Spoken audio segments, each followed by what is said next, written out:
하나님께서 이스라엘 백성들을 광야로 이끄셨던 그 길은 고난의 길이었습니다.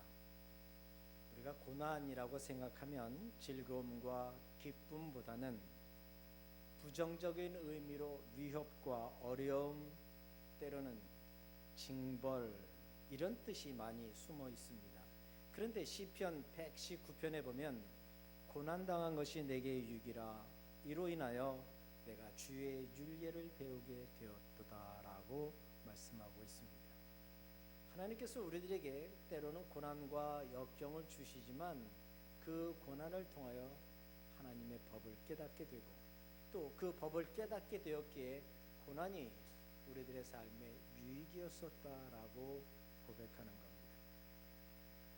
하나님께서 우리 인생에게 고난을 주시는 이유는 그 고난 자체의 목적이 있는 것이 아니라 고난을 통하여 하나님께 더 가까이 나아가기를 원하시는 겁니다. 그래서 의인은 고난이 많으나 라고 말씀하고 있습니다. 저는 지난 2주간을 통하여 여호와 하나님을 기억하라, 그리고 여호와 하나님이 우리와 함께 계심으로 인하여 여호와 하나님을 경외하라 라고 말씀을 드렸습니다. 오늘은 세 번째로 여호와 하나님을 찬양하라.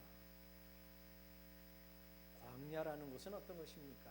광야, 사막을 이야기할 때 보통 기준이 연중 1년에 비가 2.5cm 그보다 적게 오는 것을 광야라고 이야기를 합니다.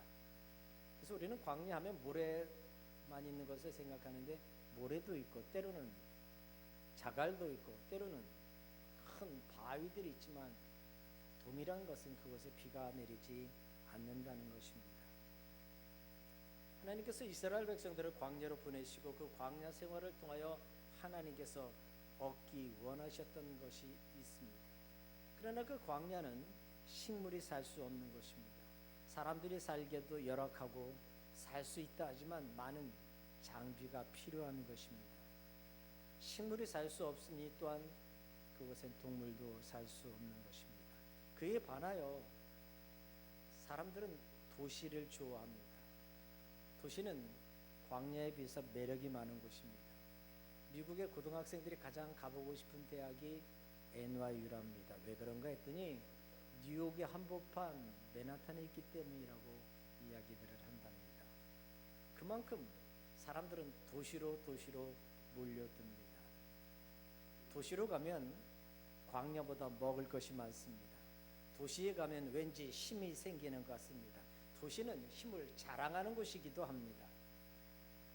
그런데 힘을 자랑하려고 다양한 사람들이 모이다 보니 때로는 어둠에 속해 있는 사람들도 그 많은 사람들 속에 숨어 있게 됩니다. 하나님을 생각하고 하나님의 말씀대로 사는 사람도 물론 있지만 그에 비해서 그렇지 않은 하나님과 관계 없이 살아가는 사람, 어둠에 사는 사람들이 훨씬 더 많습니다. 그러다 보니 이 도시의 문화는 하나님을 예배하고 하나님께 기쁘시게 하는 삶이 아니라 하나님을 저항하는 삶이 도시의 삶입니다. 그러나 광야는 전혀 그렇지 않습니다. 사람들도 좋아하지 않습니다. 한국의 어느 그 광야를 탐험하는 프로그램 가운데 이런 뉴스 제목이 나왔습니다. 거기가 어딘데?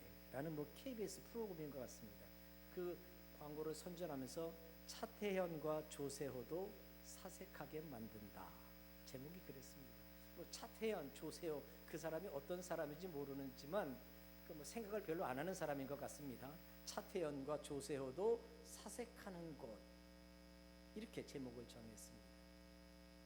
만일 차태현이나 조세호라 하는 사람이 며칠 동안 그 장비도 많이 가지고 가고 그러기 때문에 거기서 무슨 사색하고 뭐가 찍어야 되니까 그렇지, 아마 그곳에서 기약 없이 살라고 한다면 과연 그 사람들이 사색하고 있을까? 장비도 모두 다 철수하고 그 사람 두 사람만 덩그랗게 내놓는다면 살겠다고 따라가겠다고 발버둥치게 될 것입니다. 누구나 광야를 싫어합니다. 그러나 광야를 경험해 본 사람과 광야를 경험해 보지 않은 사람은 엄청난 차이가 있습니다. 어떤 의미에서 우리 믿음의 사람들이 걸어가는 길을 광야 생활이라고 하는 이 말은 이스라엘 백성들이 광야 생활한 것에 비유해서 이야기를 합니다. 그렇다면 하나님의 사람인 우리들이 광야를 걷는다는 것은 선택사항이 아니라 필수 조건입니다. 하나님께서 그리스도인 된 우리들을 광야로 걷게 하시면서 시련과 역경을 통하여 하나님께서 우리에게 배우고자 하시는 하나님의 뜻이 있다는 것입니다. 그러나 요즘 우리들은 광야를 좋아하지 않습니다. 아니, 광야도 들어가지 않습니다. 그러나 광야를 거친 사람, 그런 그리스도인들은 가장 좋은 스펙을 쌓게 되는 것입니다. 광야를 통과한 사람은 하나님께 인정받기 때문입니다. 이스라엘 백성들이 광야 40년을 다 지난 후 하나님의 약속의 땅 가나안 땅에 들어가게 하고, 바로 들어가기 전에 하나님의 사람 모세는 이스라엘 백성들을 향하여 하나님을 찬양하라라고 말을 합니다. 그렇다면 그 힘들고 어려운 광야 가운데 무엇 때문에 하나님을 찬양하라 했는가, 오늘 말씀을 통하여 생각해 보겠습니다. 첫 번째로는 지금까지 인도하신 하나님을 인하여 찬양하라는 것입니다. 성경을 다 같이 읽겠습니다. 다 같이 읽겠습니다. 네, 하나님 여호와께서 이 40년 동안에 내게 광야를 걷게 하신 것을 기억하라. 하나님께서 이스라엘 백성들을 광야로 걷게 하시면서 가나안 땅을 주신 것은 가나안 땅에 들어가기 위해 필연적으로 이 광야를 거쳐야 하는 것입니다. 광야를 거치면 하나님께서 그의 조상 아브라함에게 약속하셨던, 또 이삭과 야곱에게 약속하셨던 그 축복의 땅, 약속의 땅이 주어지기 때문입니다. 하나님은 아브라함과 약속하시면서 아브라함에게 그 땅을 주시기도 원하셨습니다. 그런데 아브라함과 그의 자녀들이 몇 명 되지 않았습니다. 아브라함에게 주었다 할지라도 그 땅을 지킬 수 있는 사람이 없었습니다. 그래서 하나님은 아브라함의 아들 이삭, 이삭의 아들 야곱, 그 시대에도 불과 70여 명밖에 되지 않았기 때문에 하나님께서는 강제로 이집트로 보내셨습니다. 그리고 이집트에서 기하급수적으로 이스라엘 백성이라고 하는 그 많은 사람을 만들어내셨습니다. 갈 때는 80명밖에 75명밖에 되지 않았던 이스라엘의 백성들이 올 때는 장정만 60만 명이 되는 거대한 민족을 이루게 하셨습니다. 그리고 그들이 가나안 땅 약속의 땅에 가서 나라를 다스릴 수 있는 큰 민족으로 만들어 주셨습니다. 이집트로 갔던 이스라엘 백성들 처음에는 요셉으로 인해서 대우를 받았습니다. 그러나 요셉을 알지 못하는 사람들이 바로가 되고 나서는 이스라엘 백성들이 어려움과 역경을 주었습니다. 그때 하나님께 이스라엘 백성들은 기도합니다. 이스라엘의 자손은 고역으로 인하여 탄식으로 부르짖으니 그 고역으로 인하여 부르짖을 때 하나님께서 상달하셨다. 하나님에게 상달하셨다. 즉 부르짖는 이스라엘 백성들의 소리를 하나님께서 들으셨다는 이야기입니다. 출애굽기 시작하면서부터 하나님께서는 이스라엘 백성들을 인도하기 위한 준비를 하고 계십니다. 뿐만 아니라 모세는 호렙산 이 미디안 광야에 있었을 때 하나님께서는 모세를 부르기 위하여 가시던 물에 불을 붙이는 하나님으로 나타나셨습니다. 이스라엘 백성들이 전혀 알지 못했습니다. 고역 가운데 어떻게 해서 하나님께서 이스라엘 백성들을 인도해낼까, 아니면 그저 이집트에서 노예 생활로 끝내야 될까 생각했지만 하나님께서는 이스라엘 백성들을 가나안 땅으로 준비시키기 위하여 그 옛날 400년 전부터 준비하셨다는 사실을 믿어야 합니다. 뿐만 아니라 하나님께서는 이스라엘 백성들을 가나안 땅으로 보내시기 위하여 이집트에 있는 신들을 물리치셨던 그 10가지 재앙의 일들은 사실은 이집트에 있는 신들을 무너뜨리는 일이셨습니다. 그리고 마지막에는 장자까지 죽이게 하면서 하나님께서는 이스라엘 백성들을 가나안으로 인도하셨습니다. 그 하나님은 이스라엘 백성들이 노예 생활할 때뿐만 아니라 광야 생활할 때뿐만 아니라 심지어 뒤에 사사 시대에는 비참한 지경에 빠져 있을 때도 하나님은 이스라엘 백성들의 인도자가 되어 주셨습니다. 이스라엘 백성들이 고통 가운데 부르짖을 때 하나님은 함께 아파하셨고, 이스라엘 백성들이 목이 말라 하실 때 하나님은 마치 자신이 목말라 하신 것처럼 이스라엘 백성들과 함께 고난을 당하셨습니다.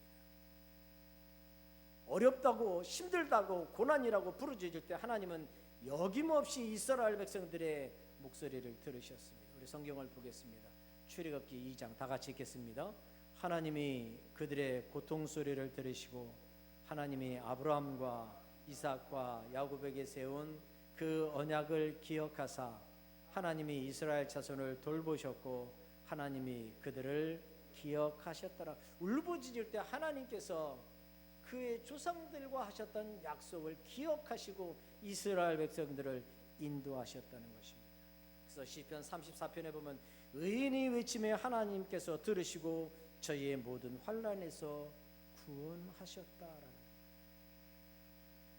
그래서 다윗은 고백하기를 여호와는 나의 목자시니, 여호와 하나님은 나의 인도자 되시니 내가 어느 곳에 가든지 나를 인도하시며 나를 지키시는 하나님이라고 고백합니다. 여호와는 나의 목자시니, 여호와 로이. 목자 되신 하나님께서 이스라엘 백성들이 어떠한 환경에 처해 있다 할지라도, 어떠한 괴로운 가운데 있다 할지라도 하나님은 목자 되어 주셔서 이스라엘 백성들을 함께 하셨습니다. 신명기 8장 2절 3절에 나오는 이 말씀들은 무엇입니까? 하나님께서 이스라엘 백성들을 왜 시험하셨느냐? 하나님이 목자 되심을 인정하라는 것입니다. 종종 저는 세계를 탐방하는 프로그램들을 봅니다. 이 중동 지역에 가거나 아니면 서남아시아 지역에 가보면 양을 키우는 사람, 염소를 키우는 사람들이 종종 보여지곤 합니다. 그러나 그들이 그 많은 양들을 어떻게 이끌고 가는가를 시험하는 장면들이 나오는데, 그 주인이 후루라기 같은 소리 하나 쑥 부니까 전부 다 따라가더라. 뭐 저 멀리 있는 양이라도 다 따라갑니다. 그런데 다른 목자가 또 다른 소리를 내니까 다른 양, 그룹의 양들은 다 그 목자를 따라가는데, 저희가 보기에는 똑같은 호루라기 같은, 뭐 호루라기는 아니지만 입으로 그런 소리를 내는데 양들은 자기 목자 소리를 하는 거예요. 하나님께서 이스라엘 백성들의 목자가 되어 주셔서 어디를 가든지 어떤 환경 가운데서도 인도하시는 하나님이라는 것을 기억하셔야 합니다. 그렇기 때문에 하나님께서는 이스라엘 백성의 찬양을 받으시는 하나님입니다. 어디를 가든지 어떤 환경 가운데서도 이스라엘 백성들을 인도하셨습니다. 홍해를 건너갈 때 이스라엘 백성들을 향하여 무엇을 준비하셨는지 이스라엘 백성들은 알 수 없었습니다. 그러나 하나님은 먹을 것들을 다 준비해 주셨습니다. 가는 곳곳마다 물을 준비하셔서 이스라엘 백성들의 필요한 것들을 공급해 주셨습니다. 뜨거운 태양빛이 있었을 때 하나님께서는 구름 기둥으로 그 더위를 막아 주셨고, 밤에 추울 때는 불기둥을 다 미리 준비해 주셔서 이스라엘 백성들을 인도하셨다는 사실입니다. 지난주에도 말씀드렸지만 그 먹을 것을 가지고 다녔다면 그 짐이 얼마나 많았겠습니까? 그러나 하나님은 이스라엘 백성의 인도자 되어 주셨기 때문에 이제 가나안 땅을 들어가기만 한 이 지역 진영에서 이제 우리는 하나님을 찬양하라라고 말하고 있는 것입니다. 처음에 이집트를 출발했던 사람이 아니라 40년 지난 후에 보면 과거의 삶 속에서 하나님이 이스라엘 백성들을 얼마나 준비시켰고 하나님께서 이스라엘 백성들을 향한 그 간절한 사랑이 있었는가를 기억하라. 여호와 로이, 여호와 로이, 우리의 목자 되신 하나님, 그 하나님을 인하여 이스라엘 백성들아 찬양하라고 고백합니다. 우리들의 삶은 어떻습니까? 미국에 오고 싶어서 오신 분은 모주원 빼고는 없을 것 같습니다. 모주는 미국에 꼭 가야 된다고 대사관에서 인터뷰할 때 그래서 왔습니다. 부모님이 가자 그러니까 얼마 전에 본하고 이야기하면서 우리 미국 가면 롤러보이드 탈 수 있어? 저는 그렇게 꼬셔갖고 왔습니다. 그랬더니 보나가 맞아 아빠 그런 말 했어 그러더라고요. 미국이 어떤 건지 아무도 몰랐고 뭐 저희도 몰랐지 않습니까? 아마 여러분들도 몰랐을 것입니다. 우리 주행 권사님 훨씬 더 오랫동안 또 20년, 15년 지금까지 살아온 그 기간 동안 어떻게 살아왔습니까? 정말 기적과 같이 살아왔습니다. 힘들어 쩔쩔쩔쩔 매고 안달복달했지만 그래도 지금까지 하나님께서 우리를 인도하셨습니다. 우리는 그 하나님 때문에 찬양하는 겁니다. 그 하나님이 지금까지 우리를 인도하셨기 때문에 여호와 로이의 하나님 우리는 찬양합니다. 두 번째로는 이스라엘 백성들을 이곳까지 함께 하신 하나님입니다. 과거에만 함께 하시는 하나님이 아니라 지금까지 항상 함께 계셨던 하나님입니다. 순간순간 이스라엘 백성들의 삶 가운데 하나님께서는 함께 하셨습니다. God is there. 하나님께서 그곳에 함께 계셨다는 것입니다. 종종 우리는 하나님께서 내 삶에 어려웠을 때 어디 계셨느냐, 하나님은 나의 도움이 아니었었다라고 이야기를 합니다. 그런데 하나님은 그 순간도 우리와 함께 하셨습니다. 성경 시편 121편을 함께 읽겠습니다. 다 같이 읽겠습니다. 내가 산을 향하여 눈을 들리라. 나의 도움이 어디서 올까? 나의 도움은 천지를 지으신 여호와에게서로다. 여호와께서 나를 실족하지 않게 하시며 너를 지키시는 자가 졸지 아니하시리로다. 이스라엘을 지키시는 이는 졸지도 아니하시고 주무시지도 아니하시리로다. 그곳에 함께 거하시는 하나님, 지금도 우리가 있는 이 상황 속에서도 함께 하시는 하나님입니다. 하나님은 아담과 하와를 창조하셨을 때 하나님은 함께 하셨습니다. 에녹과는 동행하셨던 하나님이십니다. 노아가 방주를 지으면서 주변의 많은 사람들에게 바보라는 소리를 들었고 멍청하다는 소리를 들었던 그 순간에도 하나님은 노아와 함께 하셨습니다. 갈대아 우울에서 살던 아브라함을 부르셔서 하란으로 보내고 또한 가나안으로 보내고 애굽으로 보내는 그 순간순간에도 하나님은 이스라엘 백성들과 함께 하셨습니다. 그래서 창세기에 보면 하나님께서 이 아브라함과 얼마나 함께 하셨다는 사실을 많이 이야기를 해줍니다. 창세기 14장 9절에 보면 지극히 높으신 하나님 엘요이란 말로 씁니다. 또한 엘로이 감찰하시는 하나님이란 말도 씁니다. 또 이삭을 제물로 드렸을 때 여호와 이레 하나님께서 준비하셨다는 순간순간 아브라함의 삶 속에 하나님은 언제나 함께 하셨습니다. 또한 모세에게 나타나셔서 나는 전능한 하나님이라, 나는 I am who I am, 나는 자존하는 하나님이다라고 말합니다. 출애굽기 17장에 보면 아멜렉과 전투에서 이기게 하시는 여호와 하나님, 여호와 니시, 여호와 니시. 그 순간에도 하나님은 이스라엘 백성들과 함께 계셨습니다. 얼마 전에 말씀드렸던 것이 기드온의 전쟁 가운데서 여호와 샬롬, 평화로 이스라엘 백성들과 같이 계셨습니다. 하나님은 멀리 계신 하나님이 아니라 이스라엘 백성 삶에 매 순간순간 함께 하셨습니다. 하나님은 지금도 우리와 함께 하고 계십니다. 그래서 사망의 음침한 골짜기로 다닌다 할지라도, 혹시 우리가 잘못 깨달아서 잘못된 길을 간다 할지라도 그곳에서도 하나님은 함께 계셨습니다. 하나님께서는 아브라함에게 애굽으로 가지 말라고 했음에도 불구하고 아브라함은 애굽으로 내려갔습니다. 내려가면서 어떤 이야기를 합니까? 자기 아내에게 여보, 당신은 너무 예쁘니 당신은 내 아내라고 하지 말고 내 누이라고 합시다.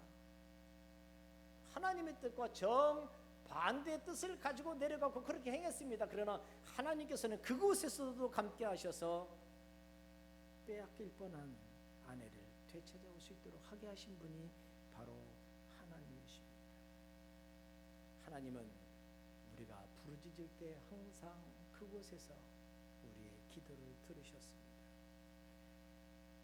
믿음의 사람인 우리들이 평안하고 안락하고 안정된 삶을 살아가는 것도 은혜이지만 때로는 고난과 역경과 질병 가운데 있는 것도 하나님의 은혜라고 하는 사실을 믿으셔야 합니다.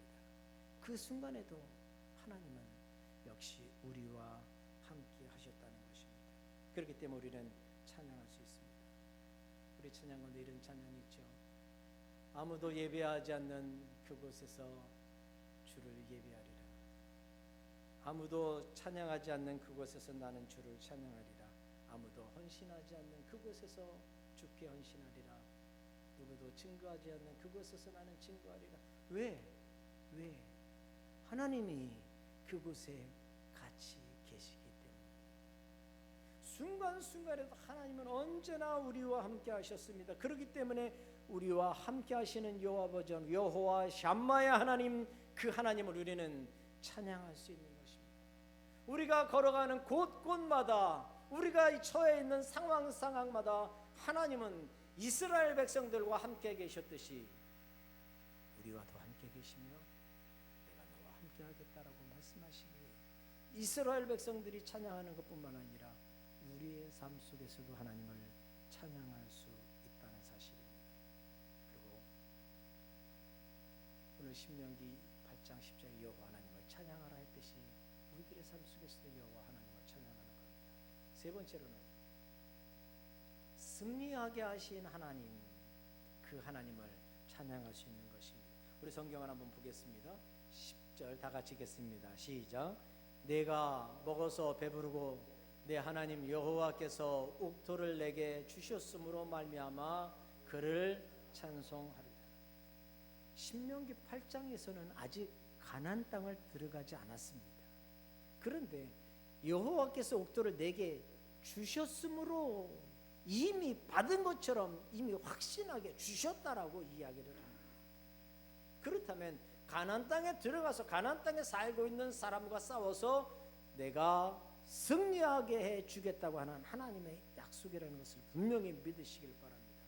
과거에 함께 하신 하나님, 지금도 함께 하실 뿐만 아니라 미래까지도 내가 너와 함께 하겠다, 내가 너를 인하여 승리하게 하겠다라고 말씀하고 계십니다.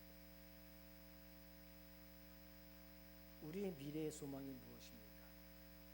1년 뒤, 2년 뒤, 그것도 중요합니다. 그러나 더 중요한 것은 우리의 삶의 영원한 그 영원의 시간이 더 중요하다는 것입니다.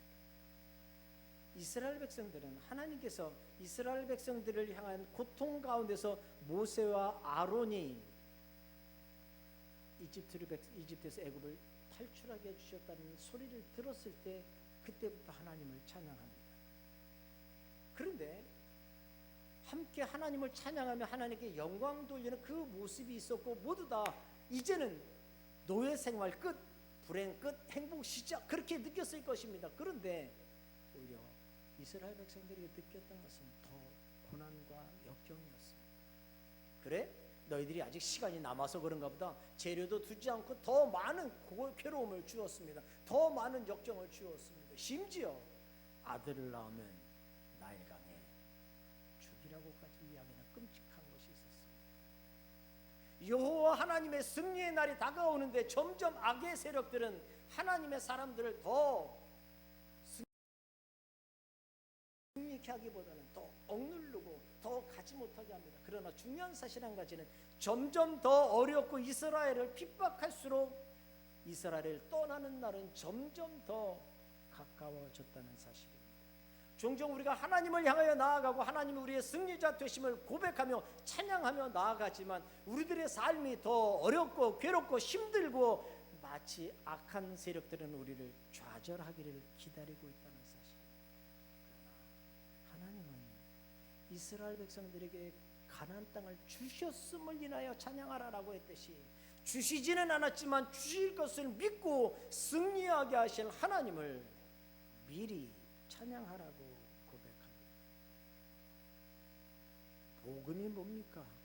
우리에게 주신 복음이 뭡니까?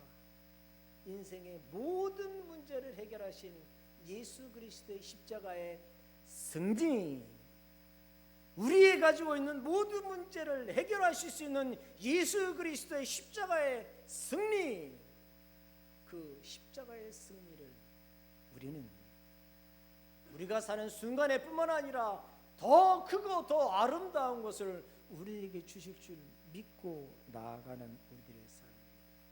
어렵고 힘듦이 점점 더 강해지면 강해질수록 예수 그리스도께서 승리의 깃발을 높이 들릴 그때가 점점 더 가까워진다는 사실입니다. 여호와 니시, 승리하게 하시는 하나님, 승리의 깃발을 높이 드시는 하나님, 이스라엘 백성들에게 10가지 재앙을 내리시면서 이스라엘 백성들에게 승리하게 하시는 하나님, 불기둥과 구름기둥으로 이스라엘 백성들을 전진하게 하시는 하나님, 뒤로 쫓아오는 이집트 군대를 홍해 바닷속에 수장시켰던 그 승리하게 하시는 여호와 하나님, 이제 우리들의 삶 속에 승리하게 하신 하나님, 예수 그리스도의 십자가의 승리를 알면도 불구하고 때때로 고난과 역경이 오래되면 힘들어하고 좌절하게 됩니다. 언제 이런 영적 전쟁이 끝나고 언제 우리들의 이 고난의 시간이 끝날까? 과연 하나님이 택한 하나님의 백성이라고 하면서 과연 나는 왜 이렇게 고난과 역경 속에서 살아야 할까?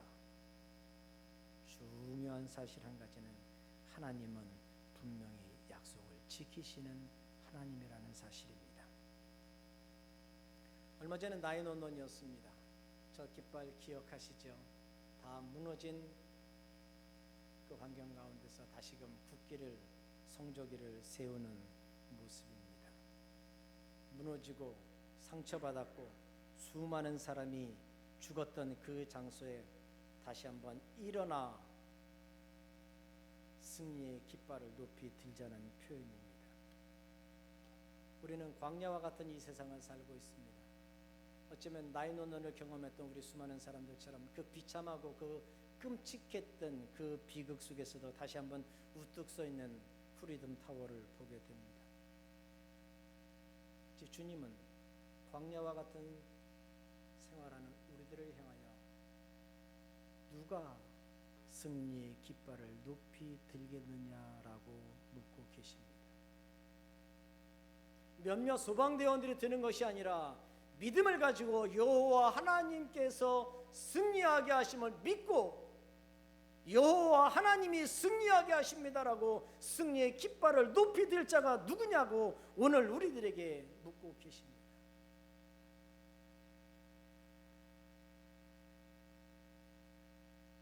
우리 믿음의 선배들은 때로는 자기 자신이 승리하는 지경에 처하지 못했다 할지라도 그들은 승리의 개선가를 불렀던 사람입니다. 그래서 우리가 찬양할 때 이런 찬양을 부르지 않습니까? 주님 예비하신 나의 본향집에 나를 부르실 그날까지 영광 중에 계신 주와 함께 내가 죽도록 충성하리. 사도행전 20장에 이렇게 고백했습니다. 다 같이 읽겠습니다. 나의 달려갈 길과 주 예수께 받은 사명 곧 하나님의 은혜의 복음을 증언하는 일을 마치려 하면은 나의 생명을 조금도 귀한 것으로 여기지 아니하노라. 깃발을 들고 여호와 니시의 깃발을 들고 찬양하며 나아갔던 사람들, 그 수많은 증인들이 시브리에서에는 많이 기록되어 있습니다. 그들은 죽었지만 지금도 말하고 있다고 성경은 기록하고 있습니다. 그들은 죽었지만 승리했다고 말을 합니다. 저들께 많은 사람들이 나는 예수 그리스도의 종입니다. 그러나 자유자입니다 라고 말합니다. 하나님께서 이스라엘 백성들을 사랑하셨듯이 이스라엘 백성들을 지키시고 보살피시며 승리하게 하셨던 그 하나님은 지금도 우리를 향하여 승리하게 하시고 보호하실 뿐만 아니라 또 지금까지 지켜주셨다고 고백합니다. 그래서 우리는 찬양할 수 있는 것입니다. 사랑하는 광야문 가족 여러분, 광야의 길을 걷고 계십니까? 아마 대답은 네 라고 하는 것이 우리 모두의 대답일 것입니다. 많이 힘들고 많이 어려운 길을 우리 모두가 다 걷고 있습니다. 그러나 하나님이 승리하시게 하십니다. 하나님이 우리로 이기게 하십니다. 아직 손에 잡히고 내가 눈에 보이지는 않지만 신명기 8장 10절에 있는 내게 주셨음을 인하여 감사합니다라고 찬양하며 나아가는 우리가 되어야 합니다. 그렇기 때문에 하나님께서 우리에게 주신 사랑이 얼마나 큰지, 하나님께서 나를 향한 풍성한 은혜가 얼마나 더 나타나는지 우리가 찬양하는 것입니다. 내 구주 예수를 더욱 사랑, 엎드려 비는 말 들으소서. 내 진정 소원이 내 구주 예수를 더욱 사랑, 더욱 사랑. 어떻게 하면 주님을 더 많이 알아갈까? 어떻게 하면 지금까지 인도하시고 지금도 함께 하시고 나를 승리하게 하시고 우리를 이기게 하시는 그 하나님을 얼마나 더 알아갈까? 그 하나님의 뜻, 그 하나님의 사랑을 얼마나 더 알아갈까? 우리가 찬양할 수 있는 것입니다. 고난을 겪어본 사람만이 고난을 이길 수 있는 것입니다. 우리 광영 가족들은 다 고난을 지금도 겪고 계십니다. 지금껏까지 하나님이 지켜주셔서 왔고 지금 이 순간에도 지켜주시고 앞으로도 지켜주실 것입니다. 이제 우리 함께 찬양하십시다.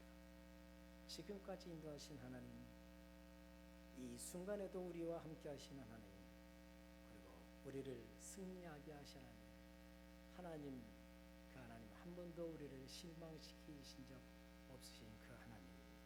찬양하겠습니다.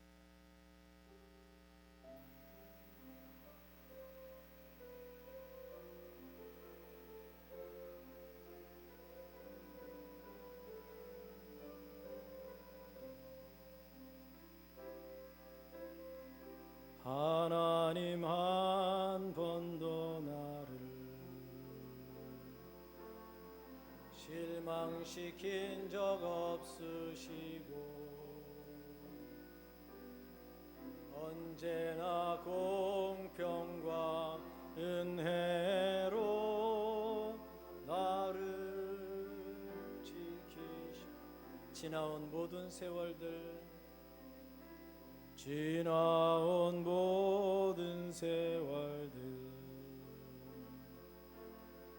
돌아보아도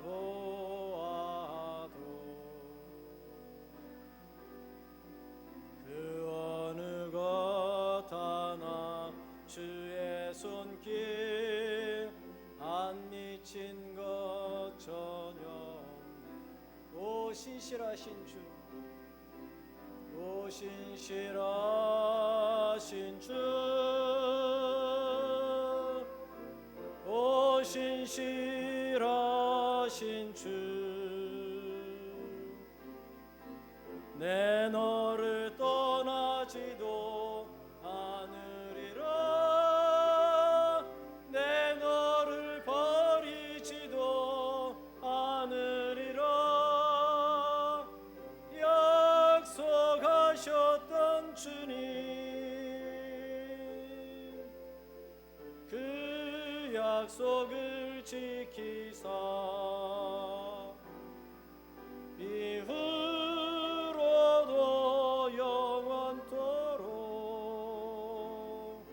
나를 지키시리라 확신하네. 이후로도 영원토록